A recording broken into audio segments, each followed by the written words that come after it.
రైతుల గుండెలాగిపోయిన ఈ ప్రభుత్వము ఈ రేవంత్ రెడ్డి గుండె కరగడం లేదు. కుప్పల మీదనే పిట్టల్లాగా రైతులు వాలిపోతున్నారు. నిన్న కొల్చారం మండలంలో మెదక్ జిల్లాలో ఒక రైతు చనిపోయినాడు. ఇప్పటికి రాష్ట్రంలో 10-12 మంది రైతులు చనిపోయినారు. ప్రభుత్వం ధాన్యం కొనడం లేదని బాధపడుతున్నారు. ఇప్పుడే ఒక మహిళా రైతు కలిసింది ఇక్కడ, నాగలక్ష్మి. మక్కలమ్మినేమో ఇంతవరకు రూపాయి రాలే. నెల రోజులైంది సార్ నేను ఎన్సాన్పల్లిలో వడ్లు పోసి, ఇంతకు సంచులు కూడా ఇయ్యలేదని నాగలక్ష్మి చెప్తా ఉంది.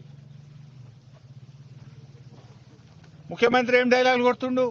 మిషన్ మోడ్ల వడ్లు కొనుండు అని హైదరాబాద్లో కూర్చొని డైలాగ్ కొడుతుండు. మిషన్ మోడ్ అట. నీది మిషన్ మోడ్ కాదు రేవంత్ రెడ్డి, నీదంతా కమిషన్ మోడ్. మిషన్ మోడ్లో కొంటే నత్తలు కూడా సిగ్గుపడతాయి. నీ వడ్లు కొనే పద్ధతి చూస్తే నత్తలు కూడా సిగ్గుపడతాయి.